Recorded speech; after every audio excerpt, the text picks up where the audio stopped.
Donc, avant de procéder à la présentation de ma communication, j'aimerais remercier chaleureusement le comité organisateur de ce colloque parce que vraiment, pour la pertinence du choix du sujet, parce que c'est un sujet qui est dans l'air du temps.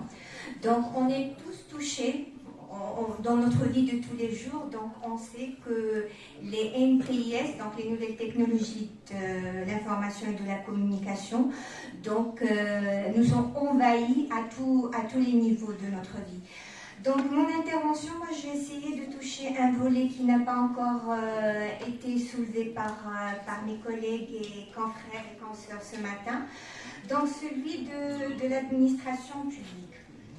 Donc, dans la société d'aujourd'hui, l'utilisation des nouvelles technologies de communication et d'information est devenue incontournable dans la vie des citoyens, car les moyens et les méthodes des administrations publiques pour récupérer, traiter les informations, elles ont considérablement changé, donc en raison du développement de l'appareil technologique en son sein.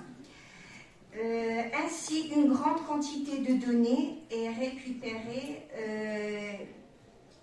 des personnes, donc elle peut être traitée, transférée à d'autres secteurs, qu'ils soient publics ou privés. Donc, les citoyens, ils sont conscients que leurs données, ils sont récupérées par l'administration, mais ils doivent être en mesure de pouvoir exiger de l'État une prestation effective et la garantie de leurs droits fondamentaux, comme c'est prévu par la Constitution. Donc, l'émergence de l'État électronique, tant sur le plan pratique que sur le plan conceptuel, a été l'une des évolutions majeures des dernières décennies au sein de l'administration publique.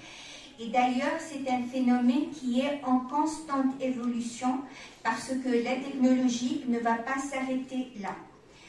Donc, la finalité de la technologie au niveau de l'administration, c'est celle de consolider l'état de droit et de répondre à un souci de transparence et de bonne gouvernance. Donc, le Maroc, comme la majorité des pays, a inscrit... Donc, le Maroc, comme la majorité des pays, donc, il a inscrit le droit à l'accès à l'information dans ses priorités parce qu'il est essentiel au fonctionnement démocratique du pays. Ça favorise le développement, améliore les performances économiques et rend l'État redevable de sa gestion. Donc, principalement, l'impact de ces TIC au niveau de l'administration, on peut les voir à ces trois niveaux. Donc, ils sont devenus incontournables dans la vie des citoyens.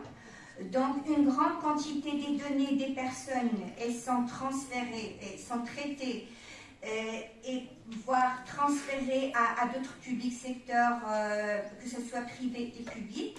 Et le citoyen donc doit être en situation d'exiger donc des prestations effectives de l'État.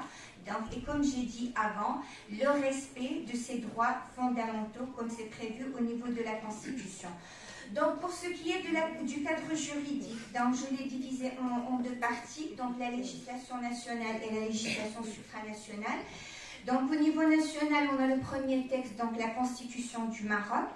On a la loi dont ont déjà parlé mes camarades, donc la loi 0908 relative à la protection des données personnelles, la loi numéro 3113 relative au droit d'accès à l'information, la loi 03 complétant le code pénal en ce qui concerne les infractions relatives au système de traitement automatisé des données. Donc, on voit l'importance de ces nouvelles technologies et comment le législateur, il a essayé donc de contrecarrer l'action que peuvent avoir certaines personnes mal intentionnées en recourant à ces moyens-là. Et la loi donc numéro 5305 sur l'échange électronique des informations. Pour ce qui est de la législation supranationale, donc on a la Convention 108 du Conseil de l'Europe dont mon collègue a déjà parlé ce matin. Dire que le Maroc, il est signataire de cette convention depuis 2019 et aujourd'hui on est déjà dans le cadre de la mise à jour de cette convention-là, donc on parle de la convention 108+. Donc on a les principes directeurs sur les bases de données personnelles adoptés par l'Assemblée générale des Nations Unies le 14 décembre 1990. Et on a les directives européennes sur la protection des données du 24 octobre 1995. La naissance de la loi 0908, donc relative à la protection des données personnelles, donc qui est un peu le noyau de toute cette législation. Donc, le fondement de l'adoption de cette loi, donc bien sûr, on a la Constitution au niveau de son article 24, comme l'a signalé mon collègue avant, donc qui prévoit toute personne a droit à la protection de sa vie privée. Il faut dire qu'au Maroc, le législateur, il est resté un peu vague parce que si on revient un peu, si on regarde un peu la législation espagnole, déjà en 1978, on remonte déjà un peu loin, dans son paragraphe relatif aux droits fondamentaux, donc le législateur espagnol stipule que la loi limitera l'utilisation de l'informatique pour garantir l'intimité personnelle et familiale des citoyens et le plein exercice de leurs droits. En Espagne, déjà en 1978, on était un peu visionnaire et on a vu comment ces nouvelles technologies de l'information vont impacter la vie des personnes. Donc, on a un autre article au niveau de la Constitution, donc l'article 27. Les citoyens et les citoyennes ont le droit d'accéder à l'information détenue par l'administration publique, les institutions élues et les organismes investis de missions de service public.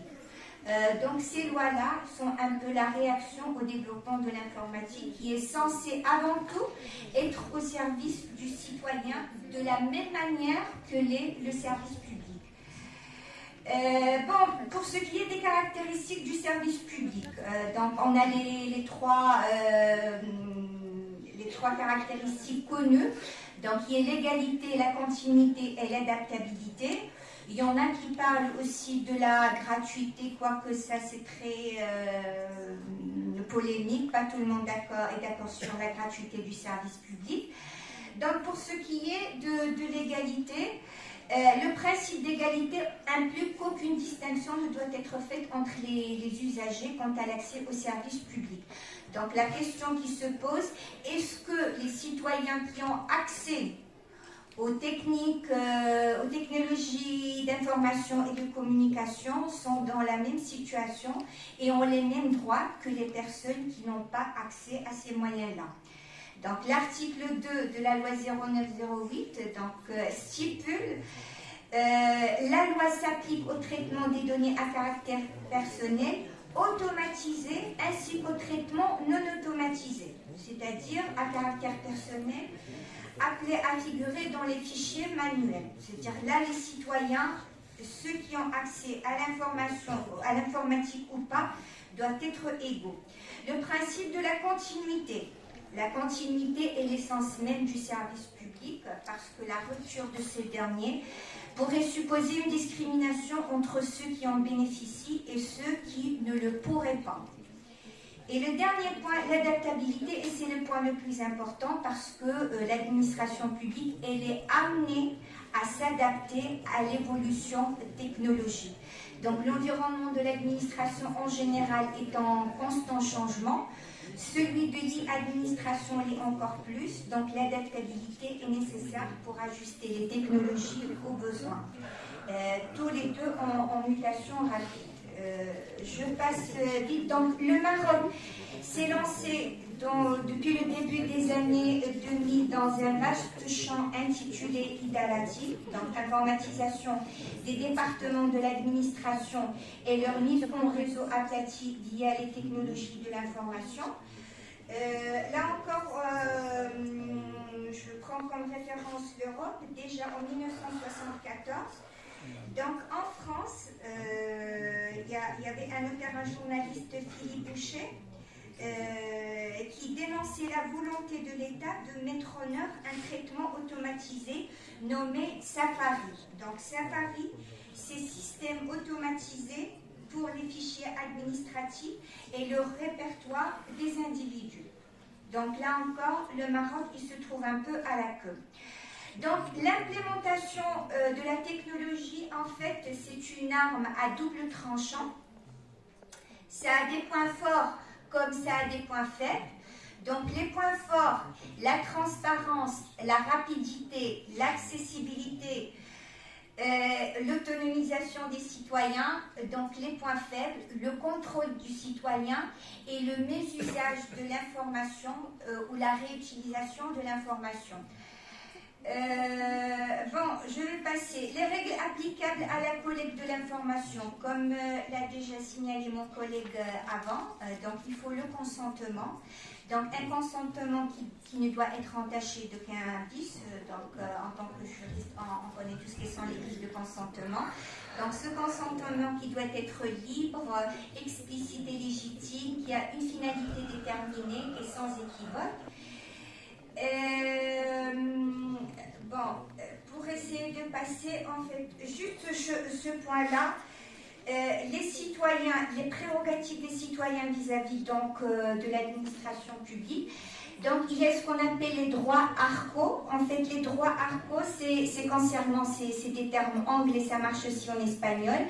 Donc, c'est accès, rectification, annulation, qui est cancellation en anglais, et opposition. C'est-à-dire les citoyens ont le droit d'accéder à l'information, de la corriger, donc de la rectifier, de l'annuler, de la retirer, donc le droit de retrait, et l'opposition, donc de s'opposer aux informations qui dont peut disposer l'administration. Bon, la péremption des données, les données que l'administration détient, donc elle ne peut pas les détenir d'une manière indéfinie. Il y a une péremption et les personnes physiques ou moraux qui détiennent ces informations-là, donc ils sont passibles de sanctions, comme l'a signalé mon camarade, M. Lermelani, mon collègue tout à l'heure. Pour terminer, moi, ce que je voulais, ce sont des recommandations, ou en fait des principes plutôt servant de référence à l'administration, c'est-à-dire pour avoir une administration digne de ce nom, donc elle doit réunir ces principes-là. Donc il faut qu'il y ait le respect du droit à la protection des données personnelles des citoyens. Il faut un principe d'égalité, comme je l'ai déjà soulevé tout à l'heure, vis-à-vis de tous les citoyens. Un principe d'accessibilité à l'information, et ça, essayer de faire à ce que tous les citoyens aient accès aux TIS, donc les moyens d'information et de communication. Un principe de coordination dans lequel un administrateur de coordination doit établir des mécanismes de coopération permanents avec les administrations locales, nationales et internationales. L'adoption du principe de proportionnalité en vertu duquel l'administration n'est pas censée récupérer des informations au-delà de ce qu'elle a besoin. Un principe de sécurité dans l'installation et l'utilisation des moyens électroniques par les administrations publiques. Donc la reconnaissance d'un principe de transparence et de publicité de la procédure, un principe de simplification administrative, et Dieu sait qu'on en a besoin, parce qu'on a tous été confrontés à ça. Donc l'adoption d'un principe, donc finalement, et c'est le dernier, donc l'adoption d'un principe de neutralité technologique et d'adaptabilité au progrès des techniques et des systèmes de communication. Juste la conclusion, avec ça j'arrête. Donc la mise en place d'un système efficace et fiable d'e-administration couvrant tous les domaines de l'activité administrative est l'un des principaux défis que doit relever l'État, et le premier pas pour y parvenir donc est l'application de l'arsenal juridique y afférent. Quand je parle de l'application de l'arsenal juridique, parce que la batterie de lois qui existe, elle est suffisante pour couvrir tout ça. Ce qu'il faut, c'est de veiller à son application et à sa bonne application. Parce que juste un dernier point, Personnellement, j'ai essayé de contacter des administrations publiques et je n'ai pas eu de réponse jusqu'à maintenant. Donc, je vous en prie. Merci pour cette pertinente intervention. C'est tout ce que l'administration publique représente l'une des catégories de personnes responsables du traitement des données à caractère personnel. Donc, c'est une intervention vraiment très importante, mais on sait tous que le temps, faute de temps, ne peut pas tout discuter. Donc, et comme vous l'avez soulevé, le problème qui se pose, ce n'est pas le cadre juridique, c'est l'application c'est la mise en application de cette loi. بالنسبة لهذا الموضوع شكرا جزيلا للأستاذة الفاضلة. نمر إلى مداخلة لاحقة وهي مداخلة الأستاذ ولي عبادي, donc un membre du club des magistrats du Maroc, substitut du procureur du roi près du tribunal de première instance de CNES, qui va nous présenter une intervention qui s'intitule « Le régime de la publicité foncière entre le droit à l'information et la protection des données personnelles ». Donc une intervention dans le cadre de 10 minutes.